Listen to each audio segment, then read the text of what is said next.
Buenos días, doctor. Soy la alumna Zaida Mamani Santos. Voy a hacer lo que es mi presentación acerca del juicio oral, que esto es una de las etapas del proceso en el sistema penal. Es decir, que es una de las terceras de las etapas del proceso del sistema penal.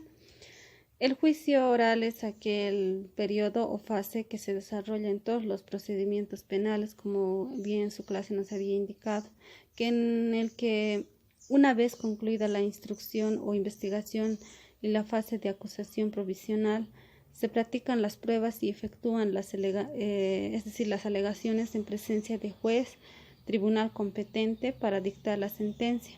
Como dice mi diapositiva, el juicio oral es destinado a la comprobación del delito y la responsabilidad del imputado. Presenta varias características, entre las cuales se puede decir que se destaca más lo que es la forma de contradictoria. Puede ser oral, pública, continua, y el mismo que a su vez se halla sujeto a los principios de inmediación, como es en el Código de Procedimiento Penal. Y también es la concentración, y exigiendo que se desarrolle con la presencia de los sujetos procesales, sin interrupción alguna, ¿no? Permitiendo que entre la práctica probatoria y el pronunciamiento de la sentencia, así en el artículo 334 del Código de Procedimiento Penal, concordante con el artículo 357 del mismo código, nos establece que iniciando el juicio se realiza sin interrupción, permitiendo que entre la práctica probatoria y el pronunciamiento de la sentencia, sin interrupción, todos los días hábiles hasta que se dicte sentencia, una vez concluido el debate en el caso de que se sustancie ante el juez la sentencia. En la preparación del juicio, en esta parte podemos evidenciar que la acusación ante el juzgado tribunal competente, y radicada la causa, el día la autoridad jurisdiccional notificará al Ministerio Público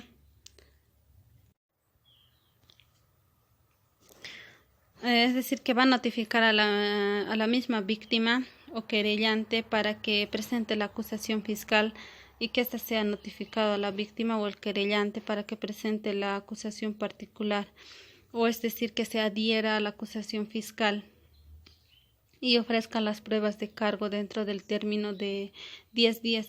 En caso de que se ofrezcan otras pruebas distintas a las referidas en el pliego acusatorio del Ministerio Público obtenidas legalmente, estas deberán ser presentadas con la acusación particular o con la adhesión a la acusación fiscal.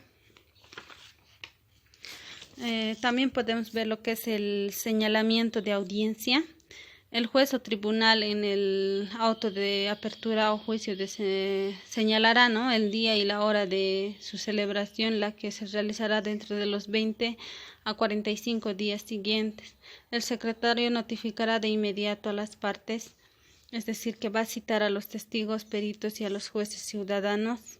Cuando corresponda, solicitará los objetos y documentos y dispondrá toda medida necesaria para organización y desarrollo del juicio público. En el desarrollo del juicio oral se puede evidenciar que hay la verificación y apertura. En esta parte se señala el día y la hora señalados. El juez o los miembros del tribunal se constituirán en la sala de audiencia. Verificada la presencia de las partes, de los testigos, peritos o intérpretes, se tomará el juramento a los jueces ciudadanos y se declarará instalada la audiencia. Inmediatamente se ordena la lectura de la acusación y del auto de apertura, y se dispondrá que el fiscal y el querellante la fundamenten, como indican el artículo 344 del Código de Procedimiento Penal. En el trámite de incidentes y excepciones, todas las cuestiones incidentales sobrevinientes conforme a las reglas de los artículos que indican el Código de Procedimiento Penal serán tratados en un solo acto, a menos que el tribunal reserva hacerlo en sentencia. En discusión de las cuestiones incidentales se considera la palabra a las partes una sola vez por el tiempo que esta establezca la o el juez o el presidente del tribunal, sin réplica ni dúplica, dice, ¿no? La declaración del imputado, pues en esta parte todas las cuestiones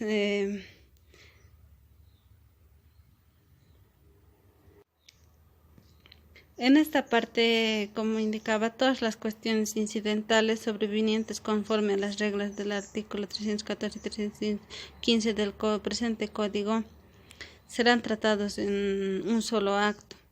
En la declaración del imputado y presentación de la defensa, expuestos los fundamentos del fiscal y del querellante en su caso, resueltos los incidentes, se recibirá declaración del imputado. Previamente se le aplicará con palabras claras y sencillas en el hecho de que se le imputa con la advertencia de que podrá, abstenerse de declarar, y el juicio seguirá, ¿no?, su curso, aunque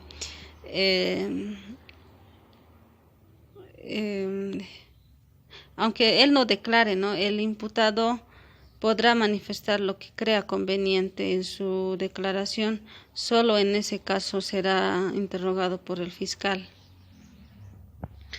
En la facultad del imputado, en el curso de la audiencia, el imputado podrá hacer las declaraciones que considera oportunas siempre que se refieran a su defensa. En todo momento podrá hablar con su defensor, excepto cuando esté declarando. Asimismo, en el juicio se presenta lo que es la ampliación de la acusación. En la ampliación de la acusación durante el juicio, el fiscal o el querellante podrán ampliar la acusación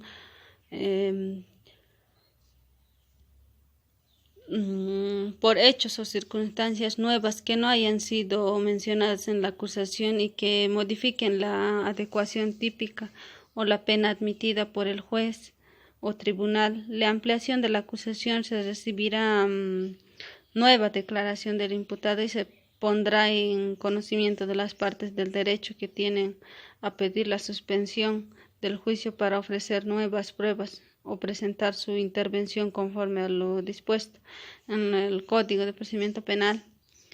En el desfile probatorio podemos decir que para que una prueba sea valorada por el juez o el tribunal de sentencia tiene que cumplirse ciertas formalidades, como ser el que tiene que ser, las pruebas tienen que ofrecerse en el término legal, como indica en el 340 del Código de Procedimiento Penal.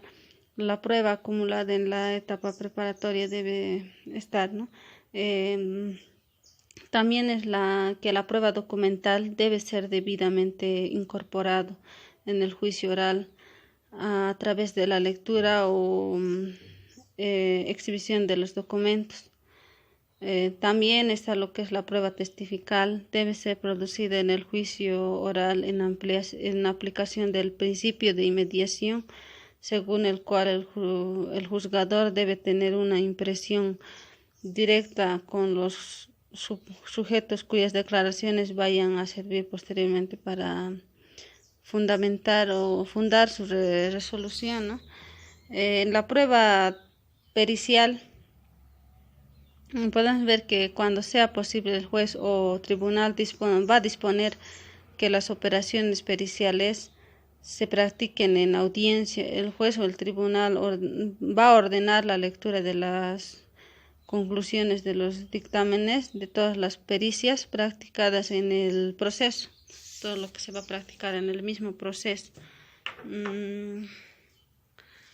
Después podemos ver lo que es la prueba testifical. En la prueba testifical se va a recibir el siguiente orden de que haya ofrecido el fiscal y el querellante y finalmente el imputado. Antes de declarar, los testigos no se comunicarán entre sí ni con otras personas, ni deberán ver, oír, ser informados de lo que ocurre en la audiencia. No pueden hablarse, es decir, en el interrogatorio Después de que el juez o el presidente del tribunal interrogue al perito o testigo sobre su identidad personal y las circunstancias generales para valorar la declaración, se va a dar curso al interrogatorio directo, comenzando por quien la ha propuesto, ¿no? Continuando con las partes, y luego podrán ser interrogados por el juez o por el presidente de los demás miembros del tribunal. En el testimonio es decir, en el interrogatorio, en el testimonio de menores, si es que lo hubiera, el testigo menor de 16 años tiene que ser interrogado por el juez o por el presidente del tribunal en base a las preguntas presentadas por las partes en forma escrita. En el interrogatorio, el juez o el presidente del tribunal serán asistidos por un pariente del menor o un experto en psicología. Esto siempre siguiendo las normas, ¿no?, previstas por el artículo 203 del Código de Procedimiento Penal. Bueno, para finalizar la sentencia, en la sentencia podemos decir que es la resolución judicial que decide definitivamente un proceso, una causa o recurso cuando la legislación procesal lo establezca. Para los requisitos de la sentencia, puede ser que hay como 5,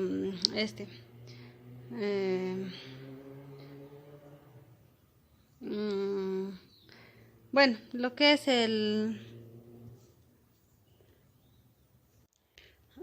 bueno, esto se pronuncia en nombre del Estado y se concede, ¿no? Por ejemplo, la misión del tribunal es de decir el lugar, la fecha en que se dicte el nombre de los jueces, de las partes y de los datos personales del imputado, la enunciación del hecho y circunstancias que hayan sido objeto del juicio. También está el voto de los miembros del tribunal sobre cada una de las cuestiones planteadas en la deliberación del juicio, con excepción de los motivos de hecho y de derecho en el que se fundamente. También está la parte dispositiva con mención de las normas aplicables, la firma de los jueces si uno de los miembros no puede suscribir la sentencia por impedimento anterior a la deliberación y votación, se dejará constancia de ello. Eso es todo lo que he podido ampliar sobre el tema que me ha interesado. Gracias.